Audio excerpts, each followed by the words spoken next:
हाय, मैं मिथिलेश आप लोगों का अपने YouTube चैनल ट्रिकी बायोलॉजी पे स्वागत करते हैं। कई सारे स्टूडेंट्स के कमेंट ये आ रहे थे कि सर ये लाइव क्लास में थोड़ा सा नेटवर्क का प्रॉब्लम रहता है, बार बार फ़ोन कट जाता है या फिर आवाज़ सही से नहीं आता है। इसलिए कई सारे बच्चे के कहने पे हम ये वीडियो ही अपलोड कर रहे हैं। तो आज हम आपको बताएंगे जीन रेगुलेशन, क्योंकि जीन रेगुलेशन से पहले तक का लाइव क्लास हम करवा चुके हैं। तो आज हम जीन रेगुलेशन आप लोगों को बताएंगे, ठीक है ना। तो देखिए जीन रेगुलेशन है क्या, इससे पहले हम कुछ चीज़ समझते हैं। जैसे आपको हम बताए थे, जैसे आपके पास जेनेटिक मटेरियल के फॉर्म में आपके पास कोई डीएनए होता है। मान लीजिए आपके पास, ध्यान से देखेंगे, जैसे मानिए आपके पास कोई डीएनए है। अब देखिए इस डीएनए से आगे चल करके बनता था एमआरएनए, और ये एमआरएनए आगे चल करके बनाता था प्रोटीन। अब आप ये सोचिएगा, ये जो डीएनए है, ध्यान दीजिएगा, ये जो डीएनए है, इस डीएनए के पास स्पेसिफिक जीन होता था। ये डीएनए के पास स्पेसिफिक जीन होगा, यही जाकर के स्पेसिफिक एमआरएनए बनाएगा, और यही जाकर के क्या होगा, ये प्रोटीन बनाएगा। अब जरा सोचिए, इस प्रोटीन की जरूरत सेल में कब होगी, है कि नहीं है। ये जो प्रोटीन हम बनाए, जैसे ये कोई सेल, मानिए ये कोई सेल है, इसका ये न्यूक्लियस है, सारा काम तो यही चल रहा है। अब इस सेल को प्रोटीन की जरूरत कब है। अब ऐसा तो नहीं ना है जो सेल के अंदर प्रोटीन की जरूरत नहीं है और फिर भी सेल लगातार प्रोटीन बना रहा है, ऐसी तो कोई बात नहीं है। यानी इसी चीज यहाँ पे कहा जा रहा है, जो कुछ ऐसे ऑर्गेनिज्म होते हैं जिसके अंदर जिस प्रोटीन की रिक्वायरमेंट नहीं भी होती है, फिर भी उसके सेल में वो बनता रहता है। लेकिन बहुत सारे ऐसे ऑर्गेनिज्म होते हैं जिसमें जितनी जरूरी होगी, जितना मात्रा में और जितना जब जरूरत होगा तभी प्रोटीन बनेगा, यानी जीन रेगुलेशन की जरूरत होगी। जैसे इसका सिंपल एग्जांपल समझें, जैसे किसी को, कोई मजदूर को हम काम पे रखे हैं, जब हमारी काम की जरूरत होगी तब मजदूर को हम पैसा देंगे, जब काम की जरूरत नहीं होगी हम उसको पैसा नहीं देंगे। यानी कुल मिलाकर के वही चीज है। यानी जीन यानी डीएनए है, और डीएनए से प्रोटीन हमेशा नहीं बनते रहता है, कुछ में बनते रहता है लेकिन कुछ में ये हमेशा नहीं बनते रहता है।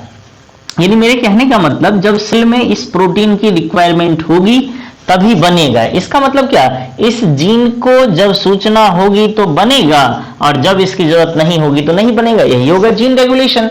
यानी अब देखिए यहां पर हो क्या रहा है, जीन रेगुलेशन का डेफिनेशन पढ़ते हैं, ठीक है ना। तो the regulation of gene expression, देखिए ये जीन जो है, ये स्पेसिफिक जीन जो है, इसके एक्सप्रेशन को पहले पूरा पढ़ते हैं। Regulation of gene expression means controlling the amount and the time of formation of gene product। यानी हम बात करते हैं यहां से, जब सेल में जरूरत होगी जीन के प्रोडक्ट को बनाने की तभी बनेगी, यानी रेगुलेशन हो रहा है ना, according to the requirement of cell. यानी इसके पूरे कहने का मतलब यह है, सेल में जब प्रोडक्ट की रिक्वायरमेंट होगी तभी ये जीन अपना एक्सप्रेशन करेगा, और तभी ये जाकर के अपना रिलेटेड प्रोडक्ट बनाएगा, और जब इसकी जरूरत नहीं होगी तब ये रिलेटेड प्रोडक्ट नहीं बनाएगा। इसी चीज को यहाँ पे समझना है। अब देखिए आपको हम बताए थे, ध्यान से समझेंगे, आपको हम बताए थे जीन रेगुलेशन के लिए क्या क्या, यहां से देखिए जीन रेगुलेशन में आपको बताए थे प्रोटीन बनना चाहिए, है कि नहीं है। जीन रेगुलेशन में क्या चाहिए आपको, जीन रेगुलेशन में ऑब्वियसली आपको प्रोटीन बनना चाहिए। अब जरा देखिए प्रोटीन बनाने तक के लिए जीन को क्या क्या करना पड़ता है, तो आप सिंपली यहां से समझेंगे, ध्यान दीजिएगा। यहां पे आप ये समझिए, जैसे हम कहें आपके पास कोई डीएनए था, है कि नहीं है। जैसे हम कहें आपके पास कोई डीएनए था, है कि नहीं है। अब देखिए इस डीएनए से, ध्यान से देखिएगा, जैसे आपके पास कोई डीएनए है, अब इस डीएनए से आप बनाइएगा आरएनए, है कि नहीं है। इस डीएनए से आप बनाइएगा आरएनए। तो यहां पर एक प्रोसेस होता है, नाम देते हैं ट्रांसक्रिप्शन। ट्रांसक्रिप्शन, है कि नहीं है। अब देखिए इस टीआरएनए में हमने आपको बताया था, सॉरी, ये एमआरएनए से, ये आरएनए से आगे आपको बनाना होता है एमआरएनए, और एमआरएनए में आरएनए को एमआरएनए में बदलने के लिए एक्सॉन रहता है और इंट्रॉन को हटाना पड़ता है। तो याद कीजिए उस वक्त एक प्रोसेस बताए थे, नाम दिए थे स्प्लाइसिंग। स्प्लाइसिंग, और ये प्रोडक्ट जो बनता है ये बनता है न्यूक्लियस के अंदर। ये जो प्रोडक्ट बनता है न्यूक्लियस के अंदर, और ये जाकर के एमआरएनए जाकर के बनाता है प्रोटीन। अब देखिए इस एमआरएनए को कहां जाना पड़ेगा? साइटोप्लाज्म के अंदर। साइटोप्लाज्म के अंदर, यानी आप देखिए हम बात करें ये डीएनए कहें या आप इसको जीन कहें, इस जीन को ये प्रोडक्ट प्रोटीन तक बनाने के लिए कितने चरण, कितने स्टेप करने पड़ेंगे? Step number 1, step number 2, step number 3 and step number 4, ये ट्रांसलेशन। यानी कुल मिलाकर के, यानी आप कुल मिलाकर के आप देखिए 1, 2, 3 और 4, इस 4 स्टेप में आप कहीं भी ब्रेक कर दें, इस 4 स्टेप में आप कहीं पर एक स्टेप को रोक दें तो ये प्रोटीन बनेगा क्या? नहीं बनेगा। और जीन एक्सप्रेशन है क्या?